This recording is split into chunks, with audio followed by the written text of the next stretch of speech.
নমস্কার। Channel vision নিবেদিত এবং ঝুমা মুখার্জি পরিচালিত এক ভিন্ন স্বাদের অনুষ্ঠান বঙ্গ ট্যালেন্টে আপনাদের সকলকে সুস্বাগতম। বন্ধু, আজকের পর্বে সুদূর বাঁকুড়া থেকে এক ছোট্ট বন্ধু আপনাদেরকে আবৃত্তি শোনাতে এসছে। তাহলে চলুন, দেরি করে লাভ নেই, চট করে আগে ওর সাথে পরিচয়টা করে নিই, তারপর তো ওর আবৃত্তি আমরা শুনবই। তোমাকে আমাদের বঙ্গ ট্যালেন্টে সুস্বাগতম। শুরুতে তোমার নামটা বলো। আমার নাম অনুষ্কা ব্যানার্জি। বাহ, তুমি তো বাঁকুড়া থেকে এসেছো। হ্যাঁ, সঙ্গে কে এসেছে? আমি, দাদু আর ওই সিটি সেন্টার থেকে আরেকটা দাদু। বাহ, দুই দাদুর সাথে আজকে এসেছো। তা তুমি তো আজকে আমাদেরকে কবিতা শোনাবে। প্রথমে কি শোনাবে বলো? আগে দেবলীনা চ্যাটার্জির শোনাবো। দেবলীনা চ্যাটার্জির কোন কবিতা? বাবার সংজ্ঞা। বেশ, শুরু করো তাহলে। নমস্কার, কবি দেবলীনা চ্যাটার্জির বাবার সংজ্ঞা। তোমার কাছে তোমার বাবা হয়তো রাজার রাজা, আমার বাবা খুব সাধারণ, রোজ খেটে খাওয়া প্রজা। তোমার জন্য তোমার বাবা হয়তো চাঁদ পেরে দিতে পারে, আমার বাবা তো হত দরিদ্র, খালি হাতে ঘরে ফেরে।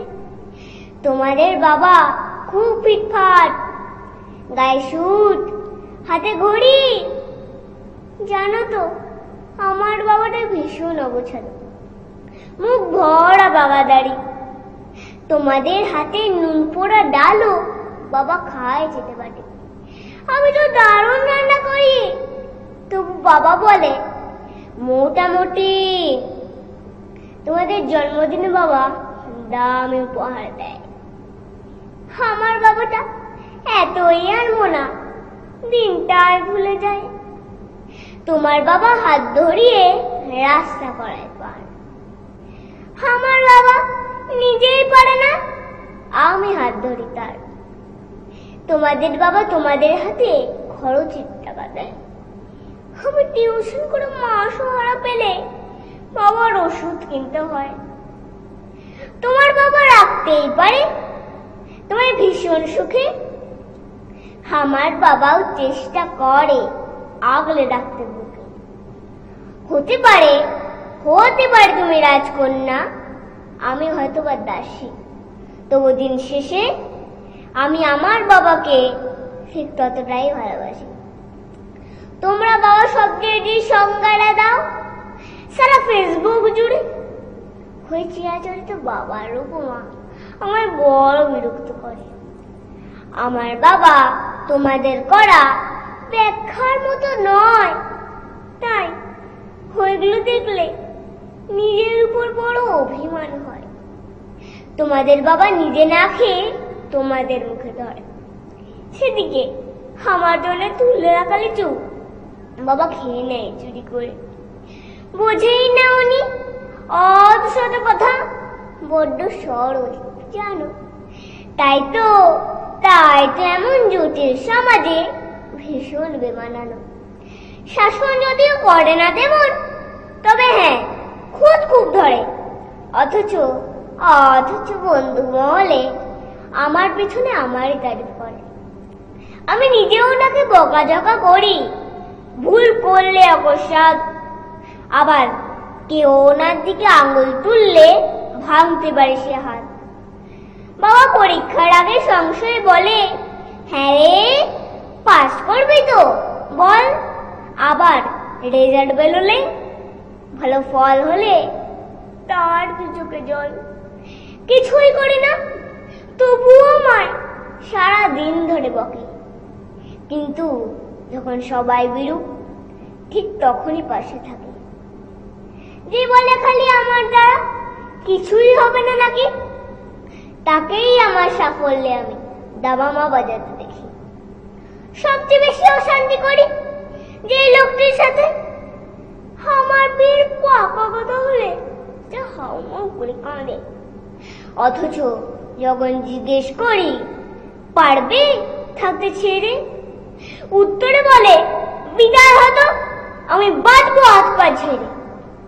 কোনো তাপ জমে বুকের গহনে অভিমান জন্মায়, সময়ের সাথে যদিও আবার সে বরফ গলে যায়। এই পৃথিবীতে সময়ের সাথে কত পরিচয় হয়, হিসেব করে দেখেছি কেউই বাবার মতন নয়। সম্পর্কের সমীকরণরা রোজ বদলায় মান, তবু প্রথম সারিতে বরাবর থাকে বাবা মায়ের স্থান।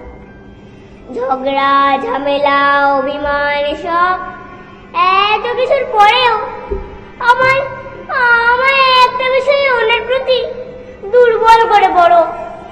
আমাকে আমার প্রিয় মানুষেরা এত নামে ডাকলেও বাবার মতন মামার কই ডাকে না তো কেউ। নমস্কার, ধন্যবাদ। বাহ, দারুণ, ফাটাফাটি, খুব সুন্দর করেছো আবৃত্তি। আচ্ছা, তুমি আবৃত্তি কতক্ষণ প্র্যাকটিস করো বাড়িতে?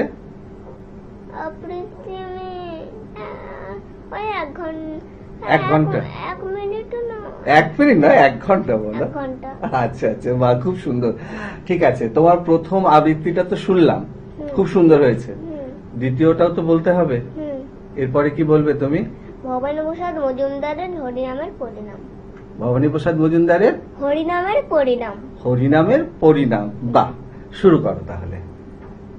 নমস্কার, কবি ভবানী প্রসাদ মজুমদারের হরিনামের পরিণাম। আমার পাখি আজব পাখি, করবে হরিনাম। দেখে যান গো বাবা মশাই, 100 টাকা দাম। এই ছেলেরা চুপ করে থাক, করিস রে শোরগোল। বল তো পাখি, বল একবার, বলো হরি বল। সত্যি পাখি, বল হরি বল। বলেই দিল জোরে। বংশীবাবু 100 টাকায় নিলেন খাঁচা ধরে। বাড়ি ফিরে সবাইকে জড়ো করলেন ডেকে। জনা 50 লোকের মাঝে বললেন জোরে হেঁকে, এই যে পাখি দেখছো সবাই, মথুরায়ের ধাম। এই পাখিটাই দেখবে কেমন করবে হরিনাম। এই ছেলেরা চুপ করে থাক, করিস না শোরগোল। বল তো পাখি, বল একবার, বলো হরি বল। পাখি কিছুই বলে না তো, চুপটি করেই থাকে। বংশীবাবু রেগে মেগে বলেন তখন তাকে, এত করে সাচ্ছি তোকে, 12 লোকে তোর দর। হায় পাখি, বল হরি বল, নইলে খাবি চড়। বললে পাখি চুপ করে থাক, এখন আমি শুই। বল হরি বল, বলবো পরে, মরবি যখন তুই। নমস্কার, ধন্যবাদ। বাহ, দারুণ, সুন্দর সুন্দর হয়েছে তোমার আবৃত্তি, সত্যি ভাবা যায় না। দারুণ দারুণ দারুণ হয়েছে সত্যি। দর্শক বন্ধু, আপনারাও কিন্তু আমার সাথে একমত হবেন। আজকে কিন্তু অনুষ্কাকে পেয়ে আমাদের অনুষ্ঠান একদম পাখির কলেবরের মতো রমরম করছে। কিন্তু এরকম একটা অনুষ্ঠান ছেড়ে যেতে একদম ইচ্ছা করে না, বিশ্বাস করুন। কিন্তু কিছু তো করার নেই, সময় একদম শেষ, বিদায় তো নিতেই হবে। তবে বিদায় নেওয়ার আগে সেই গুরুত্বপূর্ণ কথাটা আবারও বলে যাই, আপনারাও যদি আমাদের এই অনুষ্ঠানে অংশগ্রহণ করতে চান তাহলে চট করে আপনাদের একটা পারফরমেন্স ভিডিও আমাদেরকে হোয়াটসঅ্যাপ করে দিন।